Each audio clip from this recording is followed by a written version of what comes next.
대체할 수 없는 정통 경제방송 박근영의 데일리 힌트 시간입니다. 반갑습니다. 오늘은 11월 13일 수요일 방송입니다. 자, 이 하락세가 언제쯤 마무리가 될까요? 속절없이 빠지는 시장, 그리고 하루 종일 그냥 하방으로 그냥 계속 밀기만 하는 그런 시장이었기 때문에 너무 답답했었고요.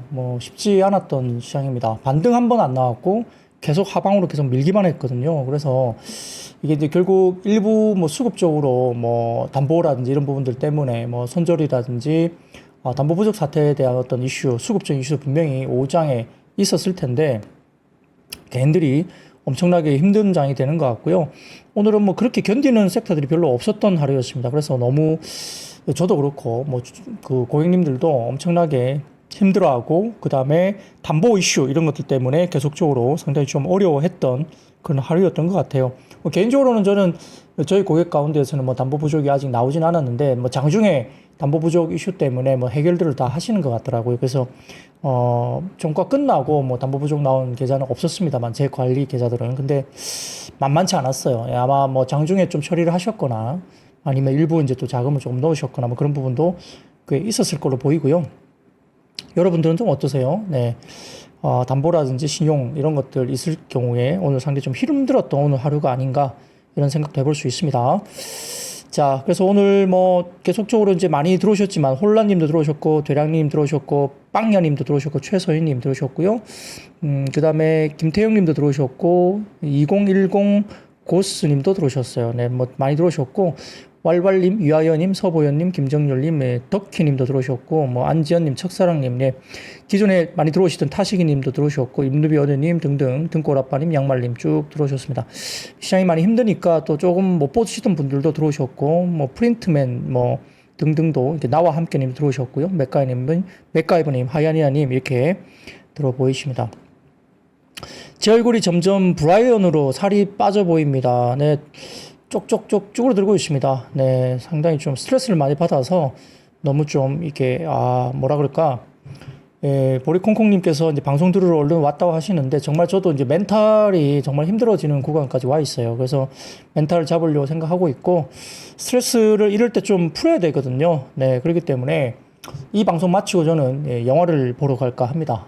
스트레스 풀려면 아무 생각 없는 걸 뭘 해야 되거든요. 안 그러면 계속 하루 종일 시장에 잔상이 남아가지고 너무 힘들더라고요. 그래서 저는 이 방송 마치고 바로 영화를 보러 갑니다. 영화를 보는 것은 저 나름대로의 하나의 방법입니다. 스트레스를 좀 풀고 살짝 이렇게 감정을 좀 누그러뜨리는 방법인데 오늘 글라데이터 두 번째 시즌이 이제 오늘 개봉됐죠.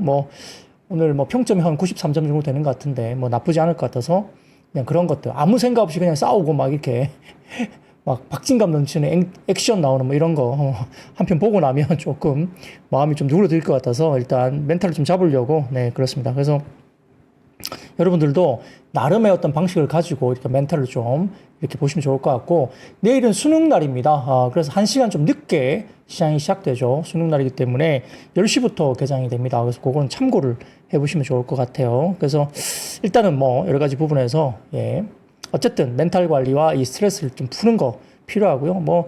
이런 말들이 또 그렇게 도움이 되겠습니까? 시장이 이렇게 빠지는데 누가 아프지 않은 사람이 누가 있겠습니까? 그래서 어떤 개인적으로 어떤 자기만의 어떤 방식으로 통해서 어쨌든 좀 누그러뜨리고 이 멘탈을 잡는 것이 필요하다. 그리고 일단은 냉정하게 자기의 어떤 건강이라든지 이런 것들을 좀 챙기면서 집중력을 또 일단 갖고 있어야 된다 생각을 합니다. 그래서 스트레스 해소 무조건 하십시오. 이러다가 갑자기 또 V자 반등이 나올 수도 있어. 그러면 정신없이 또 올라갈 수 있거든. 지난번에도 그랬어요. 지난번에 2300포인트까지 갔을 때 2000포인트 깨진다 말들이 많았는데 V자 반등 나오면서 거의 2700, 2800까지 갔거든요. 그렇기 때문에 또 언제 어떻게 변할지는 모릅니다. 수급이. 물론 지금은 그때와 또 수급이 좀 다르긴 합니다만 그렇다는 겁니다. 그래서 또 두려움이 막 이렇게 팽배해질 때 그런 것들이 또 바닥이었을 경우도 있다는 점도 좀 저희가 유념해야 되고요. 물론 이런 이야기가 내일 당장 시장이 올라간다는 말은 아니지만 어쨌든 우리가 여러 가지 지표를 보고 좀 판단을 할 자리는 와 있다는 것을 말씀 좀 드리겠습니다. 자, 그러면 시장 이야기를 빨리 들어가 보도록 하겠습니다. 코스피는 14포인트 정도 하락 출발을 보였습니다. 트럼프 트레이드가 좀 피로감을 보입니다. 최근에 주가가 급등했던 트럼프 트레이드 관련주가 오늘은 빠지기 시작했습니다. 물론 시장이 급락했기 때문에 뭐 트럼프 트레이드 관련주라도 뭐 배견할 길이 없겠죠. 최근에 주가 좀 올라왔기 때문에 조선이라든지 조선기자재, 그리고 제가 크렘린궁에서 이번에 그 푸틴 대통령이 트럼프와 통화했다는 것도 공식적으로 제가 어제 부인했다, 어제 그 이야기를 방송 중에 들었죠. 그러다 보니까 오늘 재건 관련주도 급락하는 모습을 보였습니다. 그렇기 때문에 이게 체크가 늘 필요하고요. 이렇게 그냥 카더라 이런 식으로 테마적으로 올라가는 것은 아니라고 했을 때는 또 급락을 맞을 수 있기 때문에 되게 좀 조심을 해야 됩니다. 그래서 아무튼 트럼프 트레이드가 약간 피로감을 보이면서 조정을 받았고, 미국 시장에서도 어제도 트럼프 트레이드 관련주가 조정을 받고 피로감을 보였어요. 뭐 코인 관련주도 일단은 뭐 9만 달러 비트코인이 거의 근처까지 갔지만은 약간 이제 피로감을 느끼면서 좀 조정이라든지 좀 쉬어갈 그런 자리도 된다는 걸로 보입니다. 자, 그런 것들뿐만 아니라 뭐 야놀자 관련주라든지 원전, 그다음에 히터류, 음원음반, LCC, 화장품, 우주항공, 반도체, AI 소프트웨어 등이 일단 상승 출발을 보였습니다.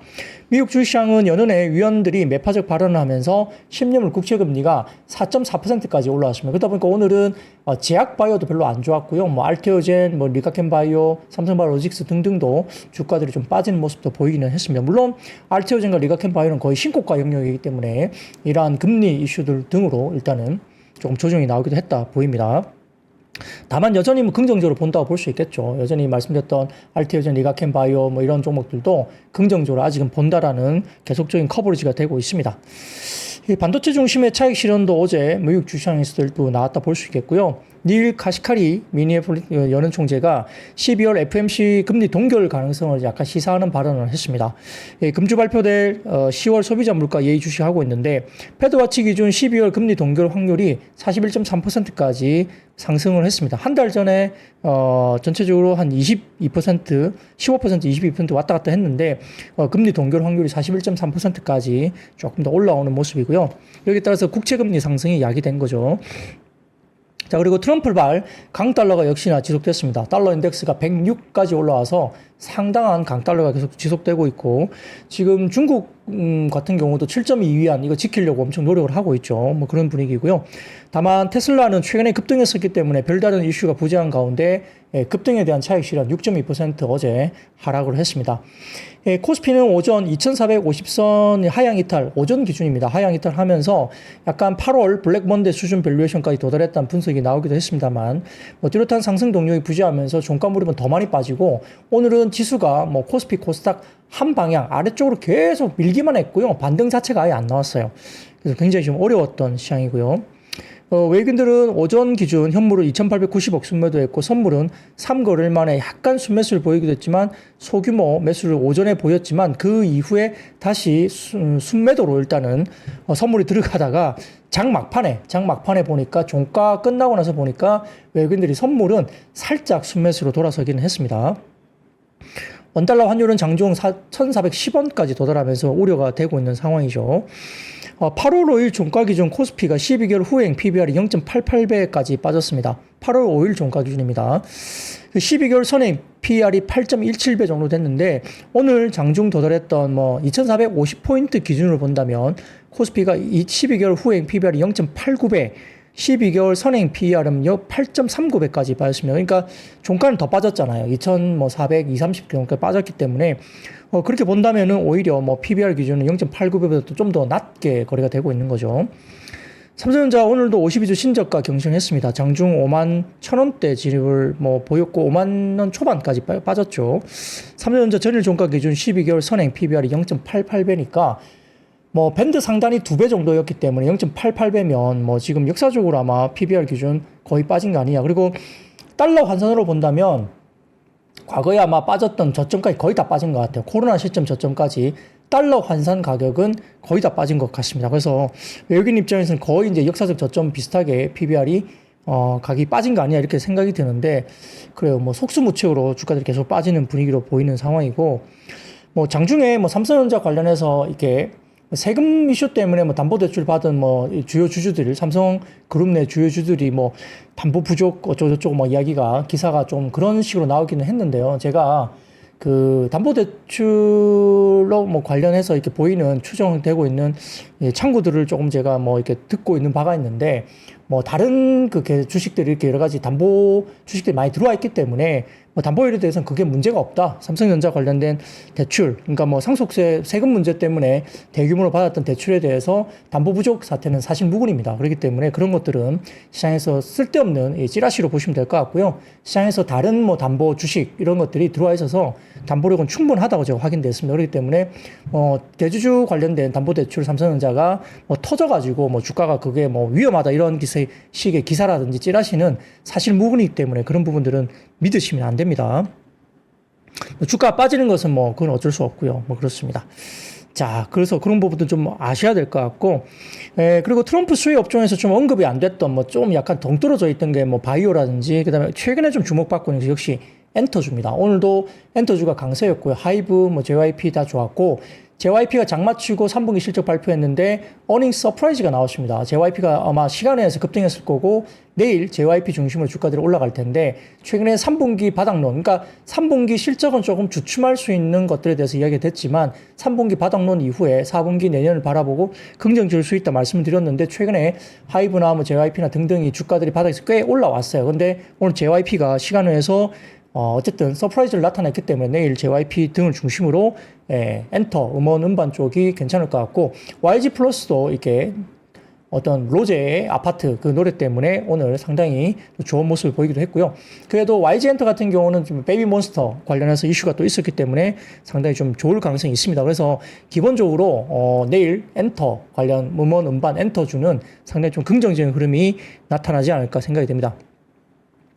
네, 제이졸로님, 내일부터 JYP 올라요 말씀 주시는데, 시간에서 오늘 급등했어요. 실적 발표한 다음에. 그래서 내일 긍정적으로 좀 접근이 가능하지 않을까 생각은 듭니다. 물론 뭐 연속성의 문제는 또 별개의 문제입니다만, 아무튼 실적 발표가 상당히 긍정적으로 잘 나왔다 보시면 되겠습니다. 자, 그래서 뭐 52주 신고가 종목만 오전 기준 189개였습니다. 아주 뭐 어떤 종목이 왜 내리는지 알 수 없을 정도로 뭐 이제 뭐 투매가 거의 나오고 있는 상황이고요. 설명이 잘 안 되는 종목도 굉장히 많습니다. 신저가 종목 중에. 실적하고도 상관없고 밸류에이션 상관없이 그냥 신저가 나온 종목도 꽤 많은 종목이고요. 레드 수입과 함께 다가오는 고금리 강달러 공포가 있고 외국인 자금 이탈 지속이 되면서 대형주 위주의 매도세가 나오고 있습니다. 코스닥도 지금 연이은 하락세 700선 하회를 했고요. 외국인 매도에 3거래일 연속 하락세를 보였습니다. 주도주 부재한 가운데 개별 이슈 저가 매수에 따라 차별적인 주가 흐름이 계속적으로 나오고 있는 모습이고요. 자, ABL 바이오 같은 경우가 실적 부진이 나오면서 제약바이오 투자 심리가 악화되기도 했고, 말씀드렸던 화장품과 엔터미디어는 저가 매수 수입에 반등을 줬습니다. 엔터미디어 같은 경우도 뭐 오징어 게임 뭐 시즌 2 관련해가지고 지금 넷플릭스가 최근에 주가가 좋다 이것 때문에 뭐 15개국인지 뭐 상당히 많은 뭐 국가에 또 뭐 광고라든지 이런 것들 관련해서 선판에 상당히 좀 긍정적으로 오징어 게임 시즌 2 관련해서 긍정적인 이야기가 계속 나온 것 같습니다. 자, 그래서 글로벌 증시가 대체로 하락세를 보이고 있지만은 코스피 낙폭이 유독 두드러지고 있고요. 또한 오늘 특징적으로 보는 것은 지난해 상반기 스페이스X 관련된 투자 집행을 했다는 소식 때문에 아주 IB 투자가 상한가를 가는 모습도 보였고, 펄어비스가 3분기 적자 전환에 하락세를 나타냈다. 그러니까 이런 모멘텀 플레이로 개별 종목들이 움직임을 볼 수 있습니다. 그런 것들 같이 보시면 좋을 것 같고요. 자, 그래서 뭐 공포 심리가 극에 달했던 8월 5일 저점에서 그때 당시에는 외국인과 기관이 연이틀 1조 6천억대 순매도가 8월 5일 날 그때 좀 나왔고요. 그리고 2% 이상의 하락세가 나타났던 9월 4일과 9월 30일 기준으로 본다면 외국인과 기관을 합쳐 각각 1조 7천억과 1조 2천억 정도의 물량을 던졌던 시기가 있었습니다. 9월달하고 8월달. 근데 오늘 같은 경우는 투자 심리가 무너진 게 뭐 별로 그렇게 몇 천억 안 팔았거든요. 근데 지금 코스닥은 거의 3% 가까이 빠졌고 코스피도 2% 중반 정도 빠졌기 때문에 사실은 물량 대비 낙폭이 너무 큰 상황입니다. 그래서 속수무책으로 하락하는 것 같고, 밸류에이션을 논하는 것 자체가 의미가 없을 정도로 지금 빠지고 있기 때문에 밑빠진 독처럼 막 빠져요. 그래서 뭐 지지선이 어딘가에 대한 부분들이 사실 좀 설명드린 것 자체가 의미가 있을까라고 생각들 정도로 너무 힘이 없고 수급이 없다 이렇게 보이기도 합니다. 그렇지만 그래도 의미 있는 뭐 자리라든지 이런 밸류에이션은 또 우리가 체크를 해야 되기 때문에 그 이야기를 안 들을 수는 없고요. 다만 이제 오늘 신영증권에서 이야기를 하는 것이 이 전체 주가 지수가 빠진 것에 대해서는 대부분 시장이 빠진 것보다 삼성전자가 빠진 게 더 크다는 거죠. 그래서 삼성전자가 대부분 코스피의 밸류에이션을 다 끌어내렸다 볼 수 있기 때문에 역시 시장의 키는 삼성전자인데, 그럼 삼성전자를 제외한 나머지 주식들은 덜 빠졌다는 이야기를 하는 겁니다. 신영증권에서는. 그래서 오히려 추가적으로 삼성전자 외에 다른 종목들이 추가로 더 빠진다고 한다면 하락에 대한 뭐 밑에 지지 라인이 조금 아래쪽으로 더 봐야 되지 않나 생각을 하고 있는데, 일단은 그 자리가 일정 부분 뭐 각 증권사마다 다른 이야기를 하고 있지만 2350, 2400 뭐 이렇게 왔다 갔다 이야기를 하고 있습니다. 그래서 2400이 만약에 좀 깨진다고 한다면 뭐 저점에 대한 이야기가 좀 나올 수 있는 2400 정도 기준으로 봐서, 그것보다 만약에 하회를 좀 하게 되면 어느 정도 좀 저점에 대한 논의를 할 수 있는 자리가 아닐까라고 조심스럽게 이야기를 하고 있는 것 같아요. 그래서 아주 보수적으로 보는 곳은 2300까지 보는 쪽도 있고요. 기본적으로 2400 정도 전후로 해서 그 정도까지 해서 더 빠지면 어느 정도 뭐 저점에 대한 논란을 충분히 논의를 할 수 있는, 저점에 대한 이야기가 나올 수 있는 자리다라고 아직까지는 그렇게 평가를 하고 있습니다. 그래서 그런 것들 중심으로 우리가 의미가 없을 수도 있지만 그래도 그 정도 감각 정도는 어느 정도 기준선을 갖고 있어야 된다 말씀을 드리겠습니다. 자, 여러 가지로 현재 코스피 지수의 확정 PBR이 뭐 0.8배 좀 초반입니다. 그렇기 때문에 거의 뭐 과거 역사적으로 0.8배가 가지는 의미에 대해서는 좀 이따 말씀드리겠지만 그 수준이 상당히 중요한 자리고요. 어떤 경우에서도 0.8배를 하회한 경우가 뭐 거의 역사적으로 없다고 보시면 돼요. 별로 거의 없다고 볼 수 있기 때문에 이 정도면 지금 시스템 리스크도 아닌데 이 정도면은 뭐 거의 온 거 아니냐는 이야기를 대부분 많이 하고 있습니다. 근데 심리라든지 수급이 깨졌기 때문에 이게 반등 나오는 것에 대해서는 다소 조금은 글쎄요, 아직까지는 퀘스천이 분명히 있다라고 말씀드리겠습니다. 뭐 밸류라든지 이론적인 부분보다는 시장에서 제일 영향을 미치는 것은 역시 수급이거든요. 그러니까 수급이 이길 수는 없어요. 수급을 이길 수는 없어요, 시장은. 그렇기 때문에 수급이 없고 뭐 제끼면 뭐 방법이 없는 건 사실입니다. 그래도 기준선은 갖고 있어야 된다. 그 말씀 한번 드리고요. 그래서 말씀드렸듯이 오늘은 전기가스업, 운수창고가 강세였고요. 그 외에도 대형주 가운데 삼성전자, 하이닉스, LG엔솔, 삼성바이오로직스, 현대차 일제히 약세였고, 비교적 관세 영향에서 자유로운 엔터, 미디어, 뭐 음원, 음반 이런 쪽은 괜찮은 모습입니다. 결국 이제 BTS라든지 블랙핑크 완전체 컴백 기대감이 내년에 있다는 점에서 일단 바닥론에 대한 부분들 때문에 일단 엔터, 음원, 음반주도 상당히 올라왔고요.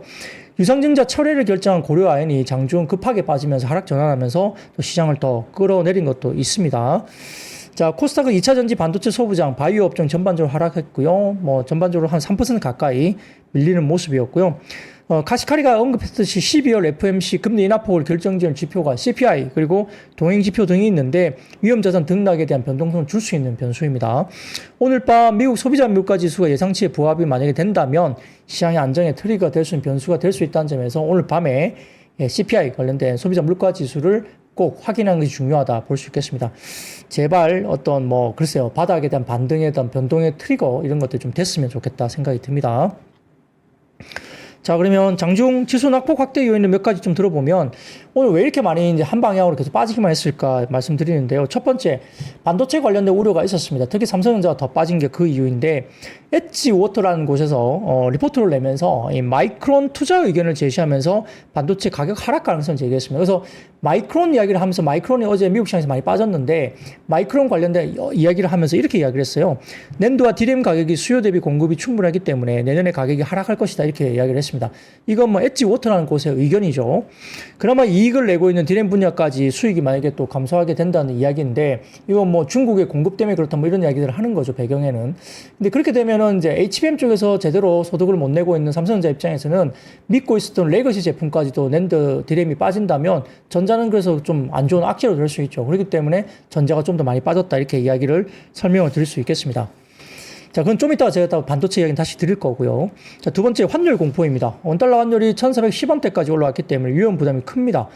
역대 1400원을 돌파했던 것은 IMF 때, 그리고 리먼 사태, 그리고 레고랜드 사태 외에 없습니다. 3번밖에 없습니다. 그렇기 때문에 무슨 나라가 망하는 거냐 이렇게 이야기 들 정도로 지금 환율이 1400원 10원대까지 급하게 올라왔습니다. 그래서 뭐 1440원 뭐 이 정도까지는 또 열어놓나 이야기가 나오는데, 이거는 제가 이제 뭐 이게 환율 뭐 이런 부분들 외환 관련된 전문가는 아니기 때문에 뭐 그냥 뭐 리포트 등을 보면 글쎄요, 뭐 1440원까지도 열어놓을 수 있다 이야기 나오는데 정부가 뭐 개입을 할지 어떨지는 잘 모르겠습니다. 근데 워낙 지금 달러 강세가 이루어지고 있고, 뭐 중국 관련된 뭐 위안화도 너무 이제 좋지 않고요. 뭐 그런 유럽도 마찬가지고 그렇기 때문에 만만하지 않은 분위기로 갑니다. 그래서 환율이 어디까지 갈지 중요한데, 환율이 뭐 1410원대에서 이렇게 좀 주춤거리다가 1400원 밑으로 이렇게 내려오면 하더라도 시장은 반등이 나올 것 같아요. 그러면 외국인들이 제법 좀 살 수도 있을 것 같은데, 이 환율 문제가 일단 어떻게 방향을 잡을 것인가, 그 부분도 좀 봐야 될 것 같고요. 자, 그리고 세 번째입니다. 세 번째는 결국은 국채금리 상승이죠. 10년물 국채금리가 미국이 4.4% 넘긴 상황입니다. 마디지수가 4.4에서 4.5 정도가 이제 마디지수로 일단 보고 있기 때문에 그 정도에서는 좀 되돌림이 있지 않을까 생각을 갖고 있는데, 아무튼 이런 부분에 대해서 닐 카시카리 총재가 뭐 상황에 따라 12월에 금리를 뭐 안 내릴 수도 있다, 인하를 하지 않을 수도 있다 언급을 하면서 불안감을 더 줬어요. 그러다 보니까 자칫하면 연준의 금리 인하 사이클이 초단기로 끝날 수도 있다는 우려가 있습니다. 더군다나 트럼프가 약간 글쎄요, 뭐 어떤 파월 의장하고 좀 다르잖아요. 파월 의장 다르니까 어떤 영향력을 미치면서 이 금리 인하를 상당히 좀 못하게 또 막을 수도 있지 않을까. 뭐 가뜩이나 트럼프 관련된 재정 적자 우려 때문에 상당히 좀 그런 부분도 있는데, 아무튼 뭐 금리 인하에 대한 사이클이 단기에 끝날 수도 있지 않을까 하는 우려를 갖고 있는 것 같아요. 뭐 그런 것들이 오늘 시장을 밀어내린 그런 이유로 들 수도 있겠습니다. 자, 그래서 그 다음 표를 보여드리면 12월 달에 금리 인하 기준 관련된 이야기입니다. 지금 12월에 연준의 금리 동결 가능성이 높아지고 있죠. 41.3%까지 이 파란색 오른쪽이 41.3% 동결이고요. 왼쪽이 아직까지는 58.7%가 12월에 25bp 금리 인하 쪽으로 보고는 있는데 모르겠습니다. 오늘 밤에 CPI 이게 발표가 되면서 일단 금리 인하를 할 수 있는 여건으로 안정적인 뭐 CPI가 그래도 컨센에 맞게 나온다면 그래도 조금 시장에서는 우려를 좀 덜어들을 수 있지 않을까 이런 생각도 들고요. 그런 것들 가지고 CPI를 좀 지켜볼 필요가 있다. 오늘 같은 경우는 상당히 중요하다 볼 수 있습니다.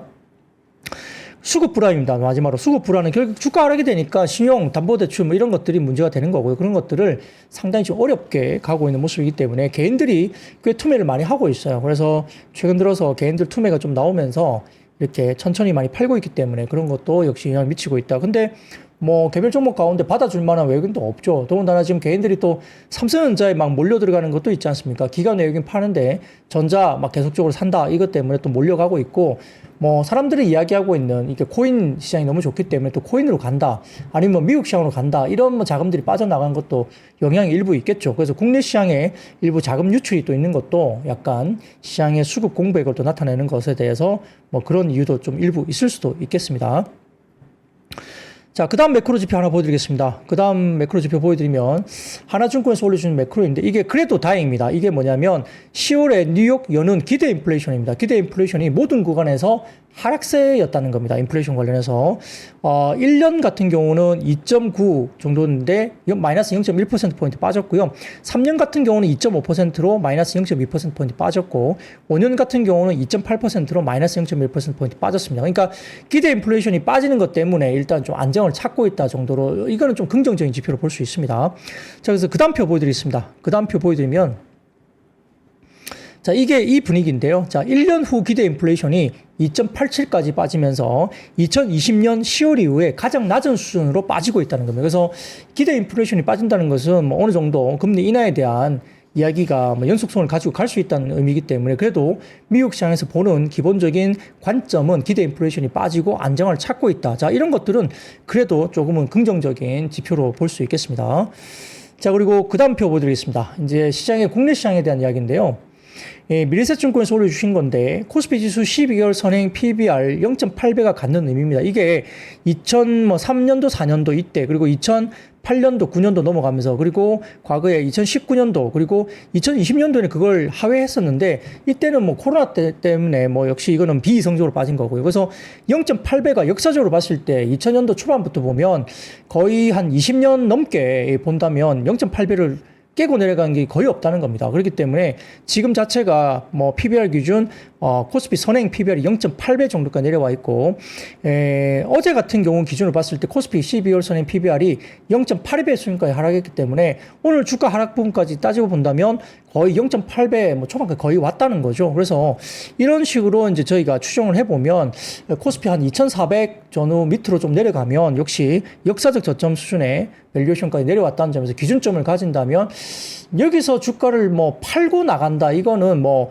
미국 시장을 가든 뭐 코인을 하시든 뭐 딴 걸 하시면 몰라도 갖고 있는 주식을 파는 것에 대한 실익은 있을까라는 생각은 해볼 수는 있겠습니다. 근데 역사적으로 뭐 그렇다는 것 때문에 뭐 무조건 안 깨집니다. 100%다 말을 할 수는 없지만 확률적으로 봤을 때 이 정도 기준이라면 예, 뭐 여기서 완전 뭐 주식 다 던지고 난 뭐 손 놓고 그냥 기브업 이렇게 하는 것은 실익이 별로 없을 수 있다라는 이런 구간까지 내려왔다 볼 수는 있겠습니다.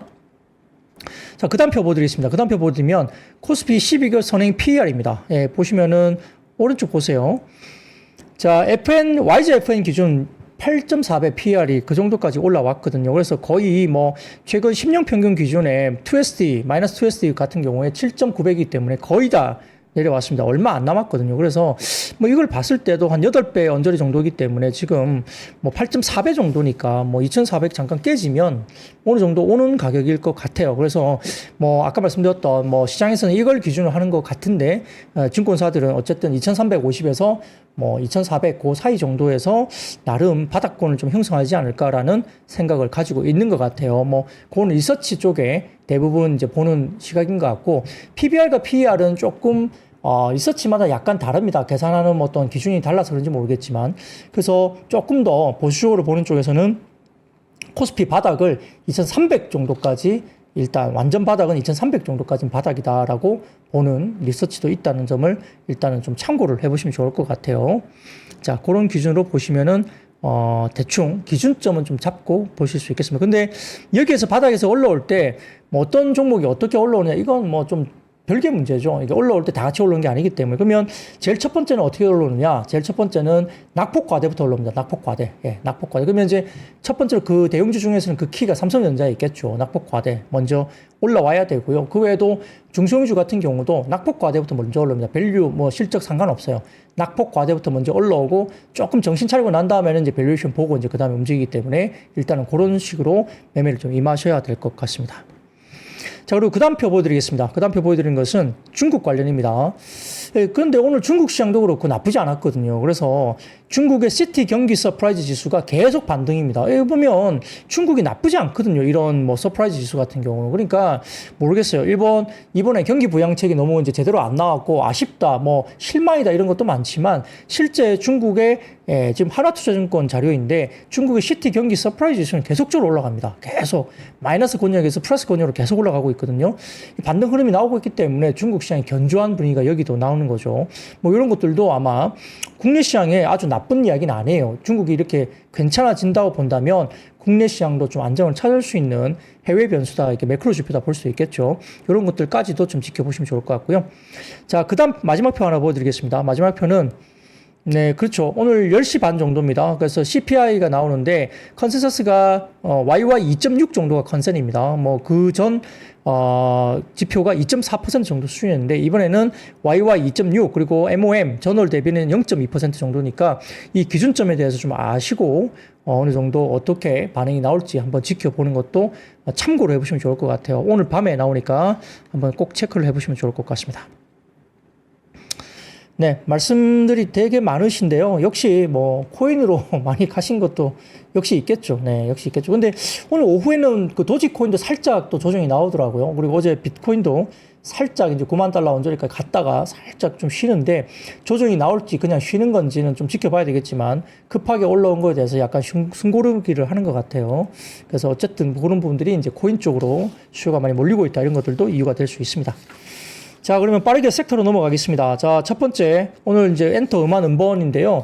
역시 제가 말씀드렸듯이 장 끝나고 JYP가 서프라이즈 실적 발표를 하면서 내일 음원 음반, 특히 이제 JYP 중심으로 좀 주가들이 괜찮을 것 같다 말씀을 좀 드렸고, 시간에 의해서 급등을 했습니다.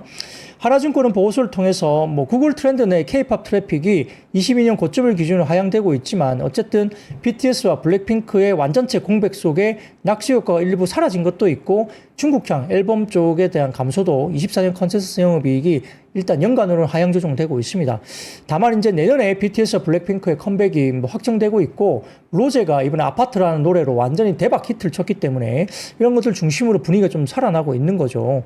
그래서 지난 5년간 월드 투어가 없었던 엄청난 이연수를 감안한다면 시장 예상치를 상당히 상회하는 내년에 매출에 대한 기대감이 있다고 이제 평가를 했습니다.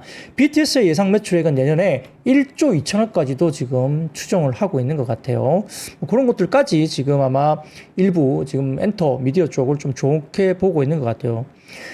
이외에도 작년 10월부터 이어진 중국향 앨범 감소 현상이 지난 1년간 고점 대비 약 50% 가까운 앨범 감소 기를 거쳐서 낮은 기반이 있기 때문에 재차 내년 정도에는 올해 대비 내년에는 성장으로 반전을 하겠죠. 올해는 작년 대비 23년 대비 50% 절반을 반토막 났기 때문에 내년에는 그게 성장 쪽으로 돌아설 수 있다는 겁니다. 그래서 더군다나 12월부터 위버스와 DOU의 수익화가 시작된다는 건 긍정적이죠. 위버스 같은 경우는 유료화 때문에 뭐 약간 뭐 불매 운동이 있을 수도 있겠지만 그래도 뭐 수익화 모델에서 어쨌든 결제할 사람은 또 결제할 겁니다. 그렇기 때문에 그런 것들도 하이브 입장에서 상당히 모멘텀이 될 수 있다 이렇게 볼 수도 있겠습니다. 자, 그리고 로제의 선공개 싱글 아파트가 뮤직비디오 3억 뷰를 돌파했습니다. 그래서 전반적으로 지금 3억 뷰 돌파했는데 빌보드 메인 싱글 차트 핫100 15위에 올라가 있고요. 그다음에 빌보드 글로벌 차트에서는 3주 연속 정상을 유지하고 있죠. 뭐 이런 것들이 YG 플러스 같은 경우도 주가가 올라온 부분이 되고요. 자, 그다음 표 하나 보여드릴게요. 자, 이제 로제만 있느냐? 그것도 아닙니다. 지금 그다음 표 띄워주세요, 피디님. 이겁니다. 이게 뭐냐면 YG의 베이비몬스터입니다. YG의 베이비몬스터. 이 보시면은 표시된 것 중에 드립이라는 게 많이 보이죠. 이게 보라색에다 빨간색 숫자로, 글자로 보이는 게, 그게, 드립이라는 신곡 앨범인데요. 이 앨범이 차트입니다.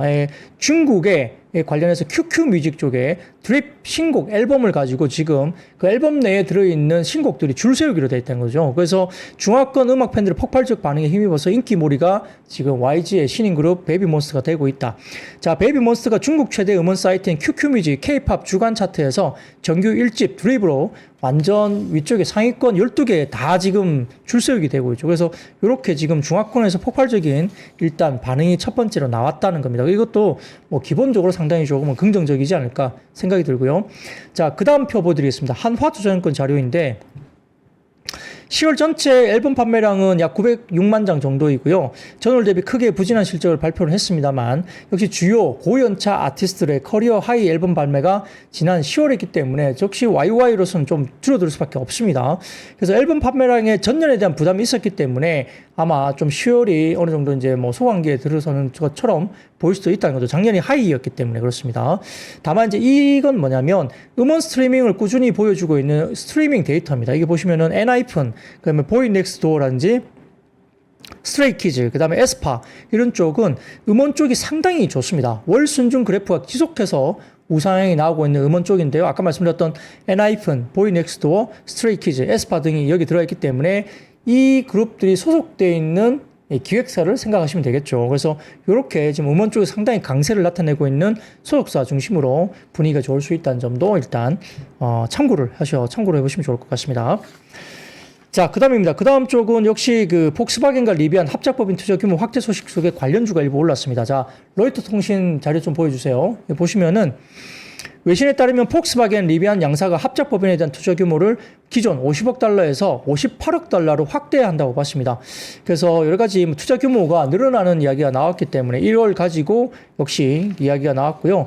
어제 뉴욕 증시에서 시간에서 리비안 주가가 9.36% 급등했기 때문에 오늘 정규장에서 리비안이 급등할 가능성이 있겠죠. 그래서 뭐 대원화성, 에코캡, 유진테크놀로지, 뭐 알맥 등의 리비안 관련주로 언급되는 종목들이 오늘 긍정적으로 보였다 볼 수 있습니다. 자, 거기다가 뭐 2차 전지 리튬은 오늘 많이 빠졌습니다. 최근에 뭐 트럼프 후보가 대통령이 당선된 뒤에 트럼프 트레이드가 지속되면서 역시 어제 테슬라가 많이 급등했다가 어제 차익 실현이 나오면서 6%대 급락이 보였고요. 리비안이 뭐 정규장에서는 4.17% 빠졌고 루시드도 8.5% 정도 급락했습니다. 다만 이제 리비안은 시간에 거래해서 폭스바겐과 리비안 합작법인 투자 규모 확대 소식에 9.36% 급등을 했다는 점이고요. 다만 오늘 뭐 LG 엔솔, 삼성 SI 등을 포함한 2차 전지 관련주들은 급락을 나타냈습니다. 일부 많이 빠졌습니다. 그런 것들이 역시 아까 말씀드렸던 뭐 테슬라 주가가 좀 빠지고 또 실적도 아직까지 좀 올라오는 게 좀 없고 그다음에 트럼프 트레이드 역시 지속된다는 점 분위기가 좀 별로 안 좋습니다. 그래서 그렇게 오늘 같이 빠졌다 볼 수도 있겠습니다. 자, 그리고 세 번째입니다. 오늘 일부 원전 관련주가 좀 올라왔는데요. 여야가 국회 산업통상자원 중소벤처기업위원회 예산 결산 소위위원회에서 원전 개발과 지원 예산을 2,138억 규모로 합의했다고 전해졌습니다. 그래서 작년에 이제 문재인 정부 시절에 민주당이 이제 이걸 좀 반대를 할 수밖에 없었는데 이번에 원전 예산 정부안을 민주당이 수용했다는 소식 때문에 일부 그 민주당이 아마 그 어떤 탈원전 정책 기조에서 좀 벗어나는 신호탄이 아니냐 이렇게 분석이 나온 것 같아요. 그래서 실용주의를 좀 내세운 민주당의 어떤 분위기가 좀 탈원전 노선을 고집할 필요가 없다는 뭐 현실적인 어떤 스탠스가 아니냐 이렇게 분석이 되면서 일부 원전주가 올라오긴 했는데 근데 뭐 끝까지 힘을 받지는 못했어요. 일부 종목 빼고는 원전주가 일부 조금 올라오긴 했지만 끝까지 힘을 받지는 못했습니다만 그래도 오늘 급락장 속에서 그래도 좀 버텼다 볼 수도 있겠습니다. 자, 그리고 네 번째입니다. 오늘 뭐 미국의 칩스 폐지 우려 속에 결국 오늘 뭐 반도체도 빠지기도 했는데요. 아까 말씀드렸던 뭐 칩스 우려는 뭐 한두 뭐 날 때문에 이렇게 빠진 건 아니죠. 최근에 반도체가 빠진 게 칩스법 이슈가 있었고요. 그 다음에 국민의힘이 당론으로 발의했던 반도체 특별법에 대한 실망감도 역시 커지는 모습입니다. 이 특별법이 R&D 근로자의 주 52시간 근로시간 제한을 풀고 반도체 업체에 정부가 직접 보조금을 줄 수 있게 하는 내용이 담기긴 했지만 보조금을 당장 지원하는 게 아니라 지급 근거를 마련하는 수준이기 때문에 역시 반도체 불황에 대응하는 정책으로서는 역부족이라는 평가가 나왔습니다. 그래서 약간 그런 반도체 특별법에 대한 실망감 때문에 더욱이나 좀 분위기가 안 좋았다 이야기 나왔고요. 어제 미국 시장에서도 반도체주가 좀 빠지기도 했습니다. 그래서 반도체주가 빠지면서 그 다음에 전선 전력 설비 관련 쪽도 같이 빠지기도 했고요. 근데 오늘은 주성 엔지니어링 같은 경우는 꽤 주가가 많이 올랐어요. 그래서 주성 엔지니어링 같은 경우도 역시 뭐 글쎄요, 실적이 괜찮았고, 그다음에 기업 분할 이런 거 철회했고요. 그렇기 때문에 당장 올라온지 모르겠지만, 뭐 장중에 주성 엔지니어링은 일단 상대적으로 상당히 급등각이 보였다 볼 수도 있습니다. 바닥권에서 일단 올라오는 모습이 보였다는 거고요. 자, 그다음에 헤드라인 보여드릴게요. 헤드라인 보시면은 트렌드 포스 이야기입니다. 삼성의 파운드리 사업부가 중국 고객에게 7나노 이하 반도체 공급을 불가하다는 공문 발송했습니다. 이게 TSMC하고 같은 이야기거든요. 그러다 보니까 알리바바의 AI 칩 자회사인 T-헤드가 이러한 제한 조치에 영향을 가장 크게 받을 것으로 보이는 상황이고요. T-헤드의 위티안 시리즈가 5나노 미만 기술에 도달했다고 이야기는 되는데 SMIC 같은 경우가 7나노 생산 능력을 보유하고 있다고 주장하고 있지만 실질적으로는 필요한 규모의 경제성과 효율성이 여전히 부족하다고 이야기되고 있고 뭐 트렌드포스에 따르면 미국이 2019년도 이후로 본격적으로 중국에 반도체 관련 제재를 가하면서 이 영향으로 문을 닫은 중국 기업이 지난해 말까지 약 22,000개 정도가 문을 닫았다고 합니다. 중국 업체가. 그래서 그렇게 본다면 뭐 중국의 공급 과잉 관련 맞는 것인가에 대한 의문도 있습니다. 자, 거기다가 그 다음 헤드라인 보여주세요. 그 다음 헤드라인은 트렌드포스 이야기인데 삼성전자가 결국은 마이크로소프트와 메타에 특별히 맞춤화된 차세대 고대역폭 메모리인 커스텀 HBM4를 개발하기 시작했다는 이야기입니다. 25년 말까지 개발을 완료하고 곧바로 HBM4 양산을 시작할 것으로 보이는데 현재 파일럿 생산 단계에 있다고 보이고요. HBM3까지는 주로 열 발생이나 효율 관련된 부분들을 관리하면서 속도를 극대화하는 데 중점을 아직은 맞추고 있다고 하는데 콜승인 이 부분은 사실 아직까지는 뭐 완벽하게 뭐 발표가 된 건 아니죠. 다만 이제 HBM4 같은 경우는 뭐 AI 계산 기능, NPU와 특정 데이터 처리 기능을 통합하는 데 중점을 두면서 마이크로소프트와 그다음 메타에 특별히 공급할 수 있는 HBM4를 지금 만들고 있다라고 이야기가 나오는 것 같습니다. 참고만 해주시면 될 것 같고요. 자, 근데 그 다음 표 보여주십시오. 그 다음 표 보여주시면 JP 모간 이야기입니다. 이게 결국 왼쪽은 삼성전자, 오른쪽은 SK 하이닉스인데요. 이 OP 마진과 그다음에 HBM 관련된 이슈입니다. 그래서 파란색 막대 그래프는 세일즈 매출이고요. HBM 매출입니다. 그리고 약간 회색, 검은색 이 막대 그래프는 OP이거든요. 그래서 마진율인데요. 그런 것들이 점점점 올라가고 하이닉스와 삼성전자 역시 공이 괜찮아지는 쪽으로 이제 마진율이 올라가는데 마진율만 놓고 보면은 지금 하이닉스가 30% 이상 마진율이 나오고 있고 삼성전자는 한 20% 정도 이렇게 마진율이 나오죠. 하이닉스가 좀 더 앞선다고 보입니다. 그래서 지금 이런 이야기가 나오면서 JP모건에서는 역시 최근에 주가에 대한 모멘텀이 상당히 퍼포먼스가 약한데 자 CXMT의 중국 메모리 업체 진입에 따른 뭐 경쟁 강도 심화라든지 HBM 업체 다변화에 대한 공급 과잉 우려, 트럼프 2기 정책 불확실성이 복합적으로 수요 감소를 촉발할 수 있다는 우려가 지금 시장에 반응을 하고 있는데 JP모건 입장에서는 그건 아니라는 겁니다. 아니라는 거예요. 그렇지 않다는 이야기를 합니다. 자, 현재 상황 같은 경우는 SK 하이닉스 같은 경우에 제한된 TSV 캐파로 인해서 업사이드 리스크를 제한하고 있고 삼성전자 같은 경우는 지속되는 엔비디아양 HBM 퀄 테스트 불확실성 때문에 다운사이드 리스크를 키우는 키우는 요인으로 반영이 되고 있다고 보는데, 근데 시장이 공급 과잉에 대한 우려보다는 JP모간은 오히려 메모리 시장의 구조적인 변화가 일어나는 것을 다시 한번 강조를 했습니다. 그래서 지금 역시나 2년에서 1년으로 단축된 GPU 신제품 사이클 때문에 HBM 또한 공급 여건이 상당히 어렵다. 결국 이제 수율이라든지 장비 등이 따라가지 못하고 있다는 거죠. 그러니까 공급 과잉이 나오기가 아직은 어렵다고 보는 것 같고요. 수급 밸런스가 충분히 유지되고 있다고 보는 것 같습니다. 더군다나 JP모건 같은 경우는 그 여러 가지 부분에서 트럼프 2기가 궁극적으로 메모리 시장에 긍정적인 영향을 불러올 가능성이 좀 더 높다고 판단했습니다. 왜냐하면 기업의 더 높은 캐펙스를 유발하고 있고요. 이에 따라 제한적인 공급자 사이드의 수급 통제 때문에 역시나 상당히 트럼프 2기가 오히려 수급적인 부분에서 오히려 긍정적일 수 있다는 겁니다. 법인세 인하, 그다음에 리쇼어링 제사 가속화, AI를 활용한 대중 견제 등등이고요.